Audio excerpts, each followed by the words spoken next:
Hey, as you know, I want to save you some money and time, so don't go buy a new battery yet. If sometimes your car starts, sometimes it doesn't, check that this connector doesn't spin like shown here.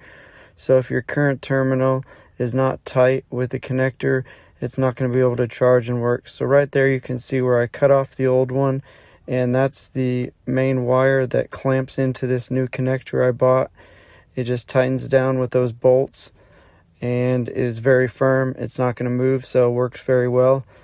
Also, if you have a need to replace the negative side, it is not like these clamps. These clamps worked very well, but it is something where that bolt right there, you can just loosen that and buy a specific connector that will bolt on.